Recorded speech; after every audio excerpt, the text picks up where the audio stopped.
to the Spiritual Development Channel. I'm Nasi Yashuv, and today I stand here in the middle of an abandoned warehouse. Now, what am I doing here? Being here allows me to think about not being able to adapt to changes. This used to be a thriving warehouse where families would come and make money in order to survive. But then something came and they wasn't able to adapt. And they used the same manner to handle these things over and over and over again until eventually they became obsolete and abandoned. We as humans, we do the same thing over and over again. We don't adapt to changes in life. It's not because we don't know how, because sometimes it's uncomfortable for us. But allow us to change our thoughts and grow and become more open to change. And it brings me to talk about relationships today. Sometimes we do the same thing over and over and think a relationship is supposed to work. And I think we do that, fellas. So today we're going to learn about women and emotional intelligence. Women and emotional intelligence. Now in life we're trained to find someone who's just like us. This is what society teaches us. On our Facebook, we like people that like the exact same thing. Or on the dating sites, we want people that like almost all the things we like. Well, that kind of gives us a disadvantage in life. This disadvantage leaves us to poor relationship choices. Because true relationships is the search for balance in life. A pure balance. And this lies in the pages of your Bible. In the Hebrew it says ezer ki negdo, which means a helpmeet, but literally means someone who helps in opposition. Someone who opposes you or is opposite of you to help you find balance. And hence, the name of the mother that's the matriarch name is Eve, which is balance. Eve is in the middle of evening, is in the middle of level.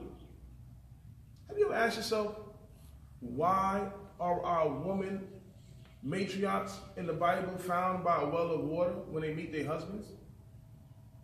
Well, this is simple. Water represents intuition and it represents emotions. Here lies between the lines of this beautiful book the instructions on how to take care of your spouse, your wife, or your significant other, or even your daughter. Fellas, you ever had a conversation with your wife and the two of you going back and forth and it's like y'all not understanding each other, like y'all speaking two different languages? It's because we are. Men are the analytical type. In their discussions, in their conversation, we need more logic. Where women are more amiable, they need more emotional-based conversation. So when you're arguing, your logic is so strong and she's arguing and is emotional based, none of them are wrong. But we have to understand each one of them. So society kind of makes emotions negative or makes it a person that has emotional intelligence immature. Well, this is somewhat inaccurate. Women use emotional intelligence to make decisions. She bases it on how she feels. Now, how she feels cannot be wrong because it's really a feeling. It's true. It is something she's feeling. It could be unjust or even misplaced emotions, but the emotions and feelings are there.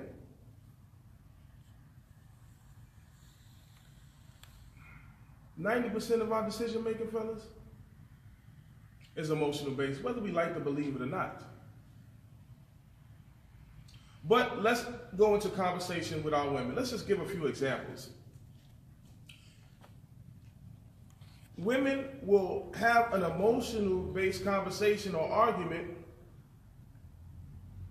and can't explain it because it's emotional based, but then come back and give you distorted logic because logic is needed in the argument based on this logical world we're trapped in. Or think about this. We have to learn this. Women in arguments or discussions, or maybe just in life, are going to make you feel how they feel. They're a moonlight. They're reflecting. So they want to reflect the emotion off of them. You ever been in an argument, fellas, and you say something to your wife and she completely rephrases it? And you're like, I didn't say that. Well, here's what's going on. Women will rephrase a conversation to show you how what you said made them feel. Women will rephrase a conversation to show you how what you said made them feel. Let me give you a perfect example. You walk through the house and the house is not looking like you wanted to, and you say, hey, I'm tired of this place looking like this. And you might get a response, you're right, I'm nasty, and I never do nothing. Fellas, we didn't say that, did we? But here's a level of understanding. She's rephrasing it because she's showing you, hey, this made me feel this way. And that's a good insight to have on your wife. Knowing what you say and how it makes her feel. This is real good. It starts to open up our eyes. And we cannot always shoot it down. We have to be more open. And the problem with us men sometimes is that our responses or our discussion or our way we handle things is too logical and lacks a certain amount of reasoning. You have to have a perfect balance in the power of persuasion, having emotion and logic at the base. You ever had a conversation that was too logical and dry? Or you have a conversation that's too emotional? Now, an emotional-based conversation can inspire you, but it lasts for a short time because it doesn't have the logic to support it. It doesn't have a foundation. Logic is supposed to be the foundation of the emotion. So as a man, you're supposed to provide the logical foundation for her to have her emotional intelligence. So the logic is almost like the baguette for the diamond. Without the logic, the emotions become uncontrollable, and this is where emotions become wrong. The prophets did this also in the Bible. The prophets would tell you what's going on and reason with the individuals.